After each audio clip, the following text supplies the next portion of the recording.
नमस्कार, स्वागत है आपका बेटियों को समर्पित हमारी इस खास पेशकश में। मैं हूं आपके साथ मीना शर्मा। अक्सर आपके आसपास आपने देखा और सुना होगा, घर परिवार से लेकर समाज में बेटियों को क्या करना है और क्या नहीं, इसका कार्य विभाजन किया जाता है। सीमाएं तय कर दी जाती हैं, रास्ते बंद कर दिए जाते हैं। ऐसा करने वाले लोग कुछ ही हैं, लेकिन उन कुछ लोगों की वजह से पूरा समाज कटघरे में खड़ा होता है। इन कुछ लोगों की सोच को बदलने के लिए ही हमने ये कार्यक्रम की शुरुआत की है। ऐसी बेटियों की फहरिस्त बहुत लंबी है जिन्होंने इन बंद रास्तों को अपनी मेहनत से खोला है। इन सब बेटियों को हमारा सलाम।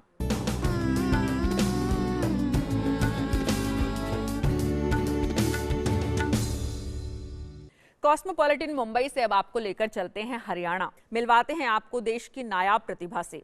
महज 11 साल की उम्र में निशानेबाजी की दुनिया का नया नाम है रिद्धि।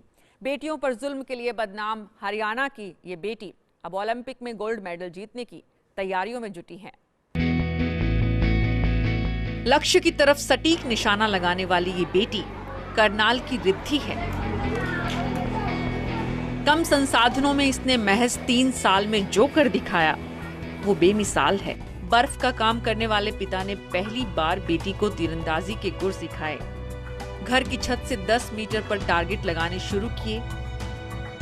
फिर पड़ोस के खाली पड़े प्लॉट में काफी वक्त प्रैक्टिस हुई और जब रिद्धि ने कुछ मेडल हासिल किए तब जाकर पास के प्राइवेट स्कूल ने दाखिला दे दिया, साथ ही बैनर भी लगा दिए और रिद्धि ने एक साथ प्रैक्टिस और पढ़ाई दोनों पर ध्यान जारी रखा। हरियाणा की इस बेटी ने मेहनत कर नेशनल तक का सफर तो पूरा कर लिया है, मगर अब बात इंटरनेशनल खेलने की है, लिहाजा कोई भी समझौता जीत की मुश्किलें बढ़ा सकता है। रिद्धि के परिवार की गुंजाइश खत्म हो चुकी है, लिहाजा सरकार से मदद की गुजारिश कर रही है।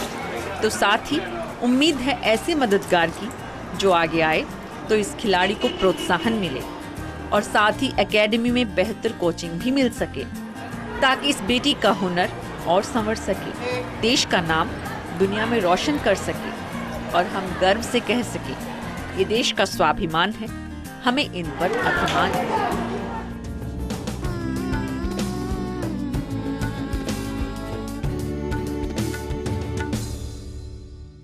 और हरियाणा की सीमा से ही जुड़ा है राजस्थान। दोनों ही राज्य बदनाम है गिरते लिंगानुपात के लिए। राजस्थान के चंबल इलाके में तो आज भी बेटियां जन्म लेने के बाद मार दी जाती हैं, लेकिन इसी चंबल क्षेत्र की एक बेटी दबंगों को कड़ा जवाब दे रही है। आलोचनाओं की परवाह किए बगैर कोटा की सड़कों पर दूध बेचने निकली इस बेटी ने अपने परिवार को मुफलिसी से कैसे निकाला, देखिए। गांवों के हमारे देश में खेत खलिहानों से लेकर घर में काम करती महिलाओं को देखना कोई नई बात नहीं है। ज्यादातर घरों में पालतू पशुओं का काम भी महिलाओं के ही जिम्मे होता है। कुछ ऐसी ही जिम्मेदारी को पूरा कर रही है कोटा की नीतू गुर्जर। दूध का छोटा बड़ा व्यापार करने वाले ज्यादातर परिवारों की महिलाएं जब अपना काम पूरा कर लेती हैं, तो उसे दूर दराज के इलाकों में पहुंचाने का काम पुरुष करते हैं। लेकिन नीतू ने उस परंपरा को तोड़ा है। परंपरागत गुर्जर परिवार में जन्म लेने वाली नीतू पढ़ाई से महरूम रही, क्योंकि समुदाय में बेटियों को पढ़ाने का रिवाज नहीं था। लेकिन ये बेटी अपने अधिकारों के प्रति जागरूक थी, लिहाजा पिता के व्यवसाय को जारी रखने का फैसला किया तो लोगों का भारी विरोध हुआ।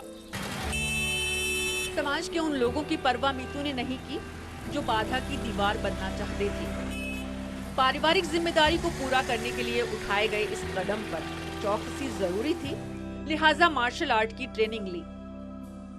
घर से बाहर निकली तो देखा लड़कियों को लेकर सामाजिक रवैया बदलने की जरूरत है, इसलिए दूसरी बेटियों को आत्मनिर्भर बनाने का रास्ता चुना।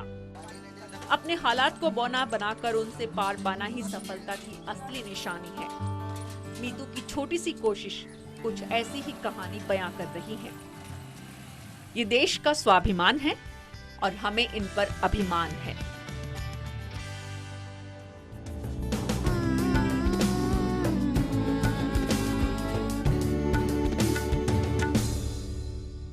नीतू ने मोटरसाइकिल की सवारी की आजीविका के लिए, लेकिन मुंबई में भी तेजी से बाइक दौड़ाती कुछ बेटियों को देखा जा सकता है। इनका मकसद है बदलते वक्त में अपनी उपस्थिति दर्ज कराना। बाकायदा समूह बनाकर सड़कों पर रेसिंग का शौक आजमाती इन बेटियों की दलील है कि खुले आसमान में जीने का शौक हमारा भी है। सर पर घूंघट की जगह हेलमेट, आंखों में काजल की जगह सनग्लास और गले में मंगलसूत्र की जगह स्टाइलिश चेन, पैरों में हील्स की जगह मर्दाने जूते और लिबास बिल्कुल लड़कों की तरह। ये पहचान है मुंबई की शीतल बिडाए की, जो देश की सबसे पहली और सबसे बड़ी विमेन बाइक गैंग द बाइकर्नी की वेस्टर्न इंडिया हेड है। बाइकर्नी से जुड़ने से पहले शीतल पेशे से बिजनेस वुमेन थी और 22 साल की उम्र में पहली बार उन्होंने बाइक चलाना सीखा था। परिवार और सामाजिक बेड़ियों ने उन्हें बांधने की कोशिश की, लेकिन शीतल ने किसी की नहीं सुनी। घर की बेटी की ख्वाहिश परिवार को बेहद अटपटी लगी। आखिर लाज शर्म का कहना छोड़ के बिटिया बाइक कैसे दौड़ा सकती थी। लेकिन शीतल ने इन सभी बातों को दरकिनार किया, अपने सफर में एक के बाद एक पड़ाव पार किए, महारत हासिल की और निकल पड़ी बाइक पर दुनिया की सैर करने। शुरुआती दौर में बाइकिंग उनका शौक था, लेकिन 20 साल बाद ये शौक जुनून में तब्दील हो चुका है और इस जुनून की बदौलत उन्होंने अपने नाम कई रिकॉर्ड दर्ज किए हैं। कश्मीर, लद्दाख, सिक्किम, हिमाचल के खतरनाक रास्तों पर बाइकिंग की है, तो साल 2010 में विश्व के सबसे ऊंचे रास्ते पर बाइकिंग का नया इतिहास रचा है। Limca book of world record में नाम दर्ज करा चुकी शीतल के कारनामों की फहरिस्त यहीं खत्म नहीं होती है। रोमांच भरे इस सफर में हर आपदा का मुकाबला कर बाइकिंग की दुनिया के सबसे ऊंचे रास्ते पर 11 महिला बाइकर्स के ग्रुप का सफलतापूर्वक नेतृत्व भी वे कर चुकी हैं। आत्मविश्वास के साथ रफ्तार को आगे बढ़ाती ये बेटी देश का स्वाभिमान है और हमें इन पर अभिमान है।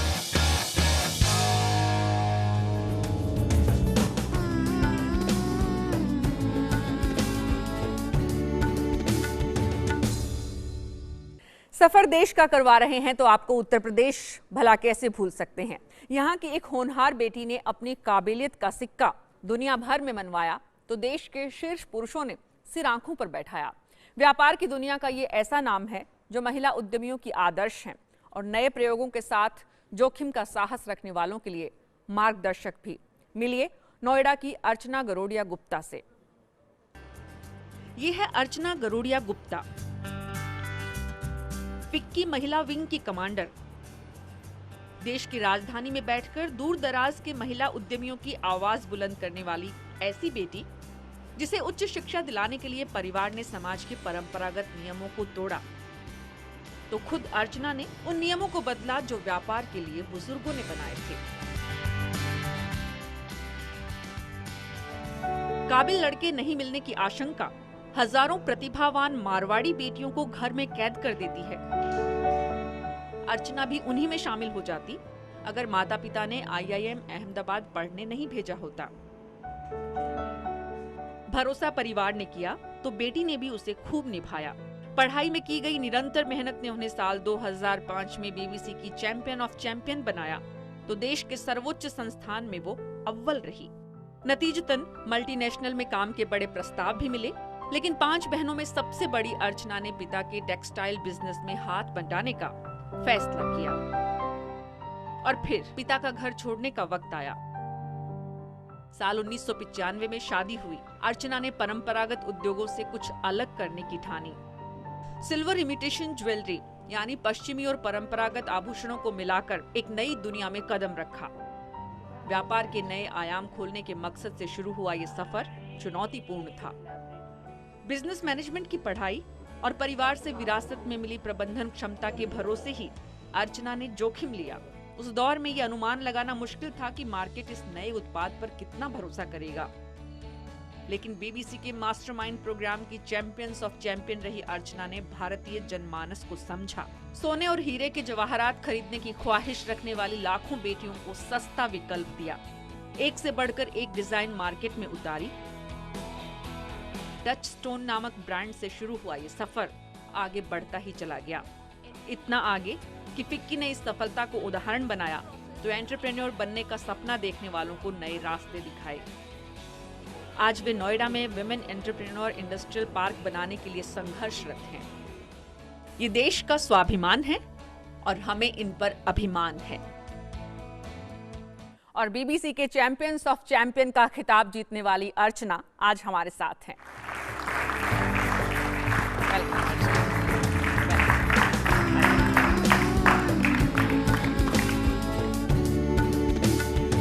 अर्चना जी, स्वागत है आपका फोकस न्यूज में। अर्चना जी, मारवाड़ी परिवार में आपने बताया जब हमने आपसे बात की थी कि बेटियों के लिए रास्ते उतने आसान नहीं है। माहौल परिवारों में ये तो होता है कि पढ़ाना है बेटियों को, लेकिन शादी करने के लिए तो आपको आईआईएम में भेजने का फैसला आपके माता पिता ने किया? मेरे माता पिता की थिंकिंग बहुत अलग थी। उन्होंने मुझे कभी नहीं बताया कि आपको 11th में साइंस लेना है या आर्ट्स लेना है, उसके बाद आपको इंजीनियरिंग करनी है या आपको बीए करना है या कुछ भी। और पढ़ाई के मामले में उन्होंने हमें टोटली स्वतंत्र छोड़ा हुआ था। आईआईएम में तो दिल्ली में रह के कर रहे थे, कोई दिक्कत नहीं थी, पर आईआईएम में अगर जाना है तो आप हॉस्टल में जाएंगी। तो उस वक्त मेरी मदर का तो फुल सपोर्ट था, मेरे फादर का भी पूरा सपोर्ट था। उनका था कि तुम एडमिशन मिला है उसका मतलब ये नहीं है कि तुमको जाना ही पड़ेगा, तुम अपने से सोच लो कि तुमको ये करना है कि नहीं। क्योंकि मेरे फादर भी एमटेक गोल्ड मेडलिस्ट थे, तो उनकी थिंकिंग और बहुत इंटेलेक्चुअल थिंकिंग थी उनकी। आपने बताया कि जब आप आईआईएम जाने वाली थी तब भी आपका विरोध हुआ परिवार में कि नहीं जाना है? जो थोड़े मेरे एक्सटेंडेड फैमिली के कजन्स वगैरह थे, एक ने मुझे यहाँ तक कहा कि ये जो तुम कर रही हो, तुम ये सोचो you are stepping outside your world, आप अपनी दुनिया से बाहर पाँव रख रहे हैं। मतलब उनका कोई डिसीजन मेकिंग में रोल नहीं था जी। वो बस ये कह रहे थे कि आप जो चीज़ कर रही हैं बहुत सोच समझ के करिए। आपने मेरी क्विजिंग की बात की जी। ये मेरा ऑब्जर्वेशन है कि आप अगर क्विजिंग करती हैं उसका मतलब आपने कई घंटे रोज ऐसी किताबें पढ़ी हैं जिनका आपको पढ़ाई से कोई ताल्लुक नहीं है जी। ऐसे टीवी शोज देखे हैं जिससे आपको कोई फायदा नहीं हो सकता आपके बिजनेस में, आपकी पढ़ाई में जी, लेकिन आपकी जानने की हमेशा जानने की जिज्ञासा है। पर ये चीज विमेन के लिए वेस्ट ऑफ टाइम समझी जाती है। जी, बहुत महत्वपूर्ण बात आपने कही है। आज लड़के हैं तो बोले आप काम कर रहे हो, फिर आप अपने शौक पूरे करो। जी।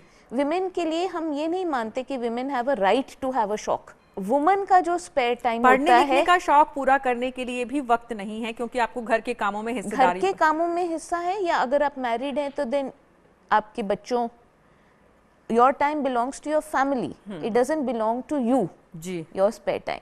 अर्चना जी, ये बात निचले तबके के गरीब परिवारों के लिए, अभावों में रहने वालों के तो समझ में आती है, क्योंकि वो वर्कर्स नहीं रख सकते अपने घर में, डोमेस्टिक, उनको काम करना ही पड़ेगा। आप जैसी सक्षम बेटियों को भी अपने घर में अपने शौक पूरा करने के लिए माहौल नहीं है आज भी? पुरानी कहावत है, मुझे पूरा एग्जैक्ट वर्ड्स याद नहीं है संस्कृत में, कार्येषु दासी, मतलब उसमें विमेन बोले अच्छी औरत की क्या क्वालिटीज होनी चाहिए जी। तो उसमें एक जगह कहते काम में दासी की तरह, सहन शक्ति में धरती की तरह, सोच में बृहस्पति की तरह। तो हम इस तरह के ऑब्लिगेशंस लाद देते हैं जो किसी आदमी को आप ये नहीं कहेंगे कि आपकी सहन शक्ति धरती की तरह होनी चाहिए। आप ऑलरेडी आप बोल रहे हैं कि आपको तो सहना ही पड़ेगा जी। ये आपके लिए गुण है जी।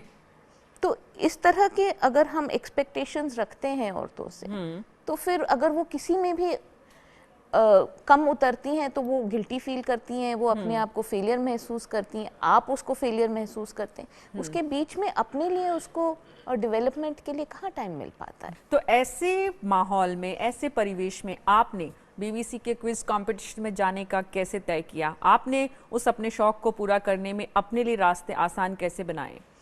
क्विजिंग ऐसी पढ़ने का मुझे बहुत शौक है। आई थिंक मैं कह सकती हूँ कि सारी जिंदगी मैंने शायद एक किताब रोज पढ़ी हो। ओह, बहुत बढ़िया। अब आप अपने बिजनेस में हैं और आपकी छोटी बहनों को भी आगे बढ़ाने में आपकी भूमिका है। भूमिका एक तरह आइस ब्रेकिंग हो गई। भूमिका निभाई आपने। भाई जो आपने एक पैटर्न सेट कर दिया तो अब मैं IIM अहमदाबाद से हूँ, मेरी सेकंड सिस्टर जमुनालाल बजाज से है, third sister again from IIM Ahmedabad, जो मेरी फोर्थ सिस्टर है वो IIM बैंगलोर से है, और फिफ्थ फिर US में कॉर्नेल चली गई। तो ये आप कह सकते हैं समाज की प्रगति का ही दृश्य हो गया। अर्चना जी के माँ बाप के लिए बहुत बहुत बहुत, अगर हम कहें, देश की हर बेटी को ऐसे माँ बाप मिले, और व्यापार जगत में कैसे आपने नए कीर्तिमान स्थापित किए उसको हम समझेंगे, लेकिन एक छोटे से ब्रेक के बाद आप बने रहिएगा।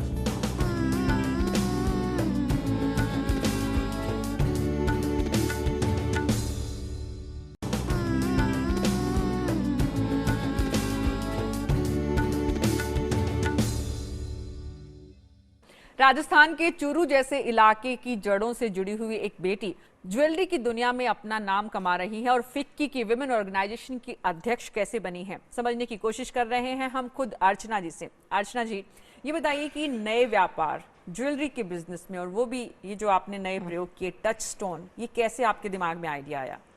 एक नई सोच की तरफ एक इनकरेजमेंट होती थी कि कभी कोई एक्सेप्टेड चीज़ आप उसको सीधा एक्सेप्ट ना करें, हमेशा प्रश्न करें। जब मैंने टेक्सटाइल बिजनेस ज्वाइन किया मेरी फैमिली का, हम स्पिनिंग करते थे, normal grey yarn, white yarn बनाते थे जिससे, तब हमने कहा कि कुछ इनोवेटिव किया जाए जी।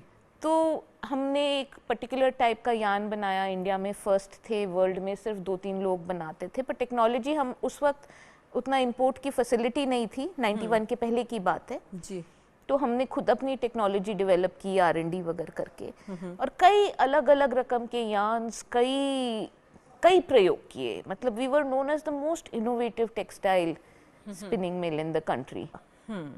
ये परंपरागत सोच थी कि हमें तो सोना और जो आपका डायमंड है वही पहनना है। मतलब कई एकदम बैक ऑफ हो रहे थे कि रिस्क, तो मुझे तो ये मार्केटिंग का भी एक नया तरीका निकलवाना पड़ा कि आप हमें स्पेस दीजिए, हम स्टॉक रखेंगे, हम स्टाफ रखेंगे, आपको मार्जिन देंगे, आपको मिनिमम गारंटी देंगे। और ये आम आदमी की पॉकेट के हिसाब से बनाया? यस, ये एक सोच है कि चीज़ तो सुंदर बहुत है, पर 1 करोड़ रुपए का नेकलेस होगा तो 1-2 जन ही उसको पहन पाएंगे जी। उसी चीज को आप 1500 या 2000 रुपए में बना देंगे तो लाखों लोग उसको अफोर्ड कर पाएंगे, पहन पाएंगे। मैंने देखा कि वर्ल्ड ओवर, US वगैरह में 93% ज्वेलरी, मैं आपको बता रही हूँ, जब हमने 95 में इस बिजनेस को लगाने की सोची, 93% आर्टिफिशियल ज्वेलरी रहती है और 7% सिर्फ प्रेशियस ज्वेलरी रहती है। ओके। और इंडिया में बिल्कुल भी चलन नहीं था।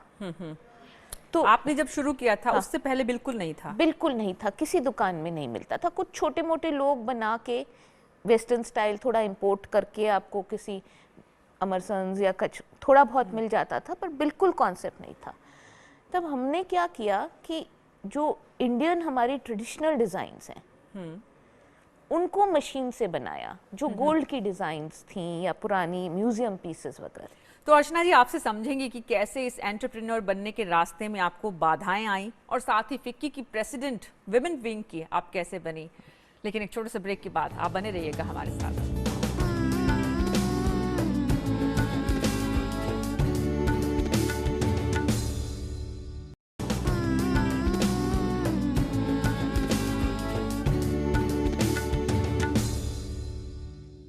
देश के सबसे पुराने, प्रतिष्ठित और शीर्ष पर रहने वाले व्यापारिक संगठन की कमान महिला विंग की जिन हाथों में है, उनका नाम है अर्चना गरोडिया गुप्ता, और आज वो हमारे साथ हैं। अर्चना जी, फिक्की जैसी ऑर्गेनाइजेशन में प्रेसिडेंट हैं, अध्यक्ष हैं, आप शीर्ष पर हैं। आप शीर्ष पर रहकर भी पूरी व्यवस्था में महिलाओं को लेकर जो पूर्वाग्रह हैं, उनको पाती हैं कि वो दूर हुए हैं या अभी रास्ता दूर है? देखिए, आप नंबर्स देखेंगे तो India gender gap, economic gender gap में हमारा 142 देशों में 123वां नंबर है। महिलाओं के लिए जब वो लोन लेने जाती हैं, ये मैंने फिगर्स देखे हैं, हमने भी स्टडीज़ करवाए हैं कि उनकी बैंक की रिजेक्शन रेट ऑलमोस्ट 2.5 गुना है। महिला होने के कारण सिर्फ नहीं, तो महिला होने के कारण है या उनके पास कोलैटरल नहीं रहता। आपका लड़का बिजनेस करना चाहता है, उसको 50 लाख रुपए चाहिए, हो सकता है आप अपना घर गिरवी रख के उसको वो रुपया दें बिजनेस करने जी, के लिए। जी। आपकी लड़की के लिए बिजनेस करना चाहती है, आप उसको बोलेंगे तुम थोड़ा ट्राई करके देखो, छोटे रूप से शुरू करो, फिर देखते हैं क्या होता है। तो फैमिली फंड्स की अवेलेबिलिटी विमेन के लिए कम होती है।